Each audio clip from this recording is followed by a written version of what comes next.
Hi, this is Pastor Steve Webb of the Church of the Nazarene. This morning, I want to react to a trend I've been seeing on social media this week. And this week, two pastors that I know in person posted that they were seeing signs of the end times, mostly because of the conflict between Israel and Hamas. And I must say, I am horrified at the number of people who have died already on both sides of this conflict. I am especially upset by the waging of war directly against civilians. The thought of armed soldiers invading unsuspecting towns and slaughtering civilians, even pursuing them as they try to escape, is especially troubling to me, and taking hostages, and now blowing up apartment buildings and stuff like that. You know, when you add to this story images of the Ukraine war and the crazy stuff going on in Washington right now, and the 6 o'clock news has become a horror show, hasn't it? It can seem like the world is unraveling everywhere.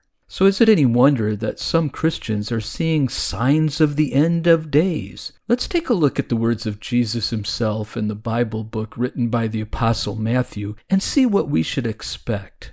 Now, the way Matthew tells this story, the morning after the Passover celebration, Jesus and the apostles were walking to the temple when Jesus saw a fig tree. He went up to it, but found no fruit on it, nothing except leaves. Then he said to it, "May you never bear fruit again." And immediately the tree withered. When the disciples saw this, they were amazed, but they didn't understand the object lesson yet.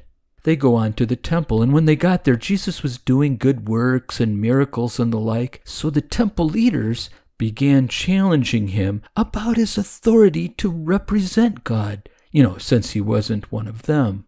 Jesus responded with a whole sermon, actually, including several parables, and I don't have time to read all that, but the gist of it was he said that if God's kingdom, or some part of God's kingdom, becomes unproductive, God will replace it, and the old will simply wither away. So now we understand the curse of the fig tree. The temple, like the fig tree, had become unproductive, and God had taken their authority away from them and given it to someone else, that is, to him. The curse of the fig tree was meant to help the apostles understand in advance what he was going to say to the temple leaders. Well, later that day, as they were leaving the temple grounds, the apostles were admiring the temple and all the buildings around it. But Jesus had a short comment about all of that. He finished the lesson of the fig tree with these words, "Do you see all these buildings?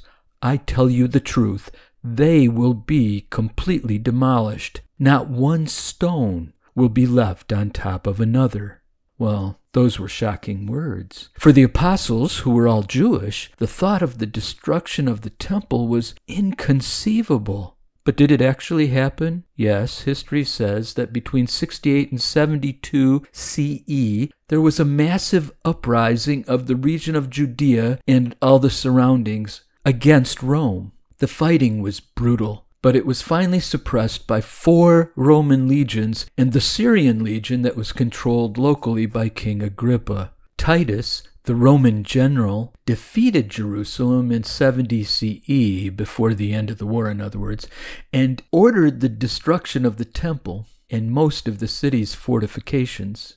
As the fire set by the Romans raged through the sanctuary and the temple, quantities of silver and gold, which had been placed there for safekeeping, and of course all the furnishings of the temple, just melted and ran down between the stones. Roman soldiers ended up tearing apart the stones to retrieve the gold and silver, literally leaving not one stone left upon another, which was just what Jesus had prophesied. Now, the apostles wanted to know more about that. According to Matthew, later, Jesus sat on the Mount of Olives. His disciples came to him privately and they said, "Tell us, when will all of this happen? And what sign will signal your return and the end of the world?"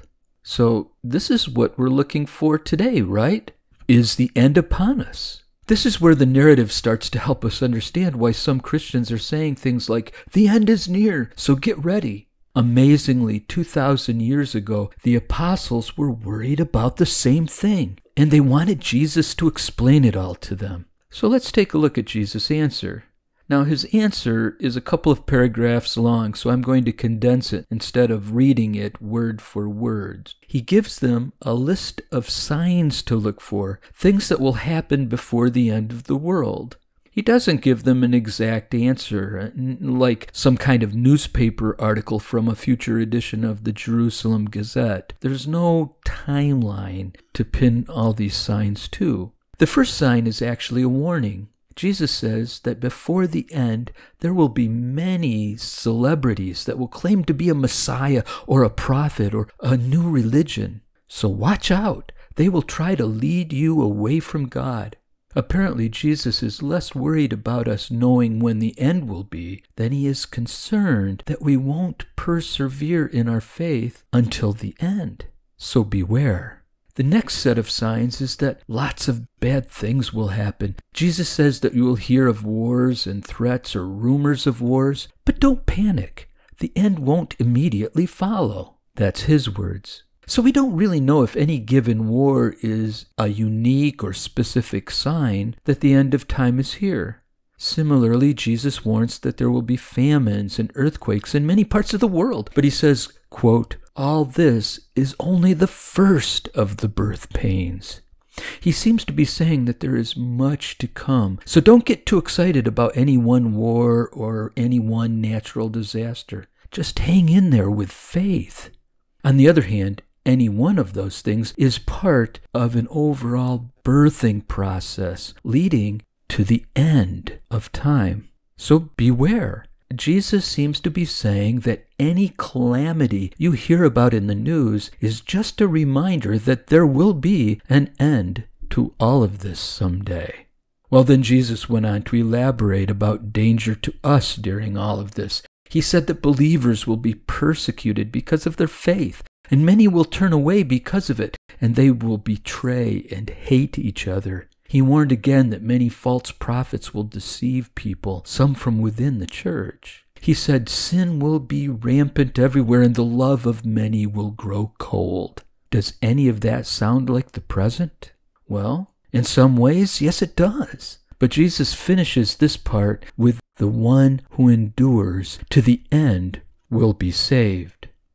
Well, finally, after all of that, Jesus gets to the final chapter of his description of the time remaining on earth. Unfortunately, it isn't very prescriptive of when the end will be. He said simply, the good news about the kingdom of God will be preached throughout the whole world so that all the nations will hear it, and then the end will come. So at first blush, one might think that you could wait until the gospel is preached everywhere and then say a quick prayer to get right with God. Maximize your sin potential, right? Well, actually, that would be minimizing your blessing potential, but it won't work because, well, what did Jesus mean when he says preached throughout the world? Is it enough to have preaching on the internet, TV, and radio in English? Is it enough to have it available around the world on the internet? Or do they all have to hear it in their own language? There is, for example, a fine ministry organization called Gospel Recording Network that has been translating snippets of Bible passages and Sunday school lessons into audio recordings spoken by native speakers in every language they can translate. They have translations in more than 6,000 languages and dialects available on their website already. But they estimate that there are over 13,000 languages in the world that need a recording summarizing the gospel. So does that mean that Jesus won't return yet? Unfortunately, if you're looking to extend your sinful life, I suspect that Jesus was talking about the spiritual gift of languages. For example, the Apostle Peter once spoke to a crowd of thousands of people from different nations, and they all heard him speaking in their own language. So this end times requirement that all the people of the world will hear the gospel before Jesus comes may well be finished by miracles like that, and not be immediately evident to every believer. So, again, beware. Okay, if you're joining us in mid-show, we're talking about the question, are the end times upon us? And the discussion was brought about by recent violence in the Middle East. Thus far, we don't have a precise answer to that question, at least not from the words of Jesus himself in Matthew. So far, he said a lot of bad things are going to happen over an unknown period of time, and then the gospel will be preached to everyone, and then the end will come. And you can't really predict a time from that, right? Please hang in here with me just a couple more minutes. I'm just getting to my point now. Jesus says the end will be frightful. Some people will die long before the end happens, of course. Some already have. At the end, an evil being, Jesus calls it an abomination, whatever that is, an evil being will desolate the earth. Some people will be left behind and will suffer through these horrors, while the faithful will be taken away to a place of safety. Jesus is finally making his real point here. He is saying, be ready because you don't know when all of this is going to happen. It will surprise you like a thief in the night. You simply won't know when it is coming until it is too late. So be ready now. Let me read Jesus' exact words on this subject from Matthew chapter 24. But about that day or hour, no one knows, not even the angels in heaven, nor the Son of God, but only the Father. As it was in the days of Noah, so it will be at the coming of the Son of Man. For in the days before the flood, people were eating and drinking and marrying and giving in marriage, right up to the day Noah entered the ark with his family, and they knew nothing about what would happen until the water came and took them all away. And this is how it will be at the coming of the Son of Man. 2 will be in the field, 1 will be taken, and the other left. 2 will be grinding with a handmill, 1 will be taken, and the other left. Therefore, keep watch, because you do not know on what day your Lord will come. Understand this. If the owner of the house had known at what time of night the thief was coming, he would have kept watch and would not let his house be broken into. So you also must be ready, because the Son of Man will come at an hour when you least expect it. You see, he's saying when the end comes, all the people of the universe will be gathered before God, no matter how or when they died, and God will judge them. Everyone at that point will see God as he is, whatever they believed during their lives. And he says that those who took care of other people in need, well, they did it unto him, and he invites them to come with him into heaven. Jesus says those who did not take care of others in need, he says they failed to take care of him, and they are separated out and sent to the same place where Lucifer is sent. Enough said. What is the conclusion you should get from all of this? How you live your life towards God determines your eternal outcome. This is why Jesus spoke at length about how people should live when the apostles just asked him when the end of time would be. To Jesus, the timeline wasn't important, only how you spend your time. And that seems to be Jesus' answer to our original question. Is the end of time upon us?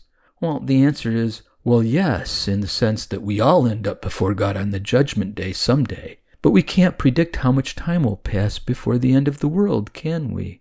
Could be tonight, could be 100,000 years. All we know is, eventually, all things must pass. Okay, so what are we supposed to do?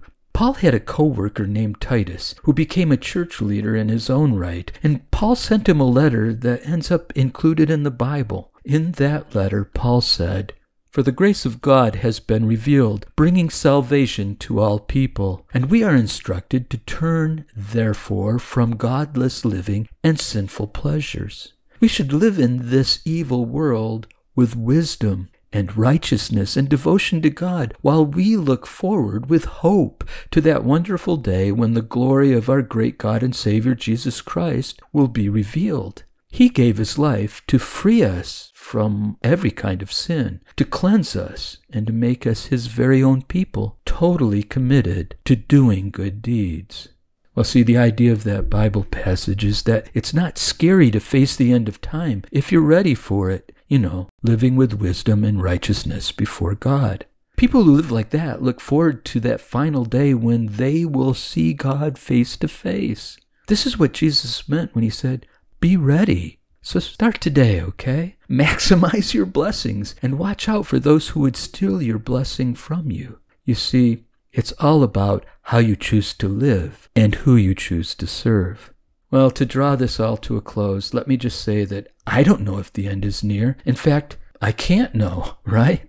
But it has been over 2,000 years since Jesus said these things, and I guess there hasn't been a single year during all that time when there wasn't a war somewhere, and earthquakes and famine.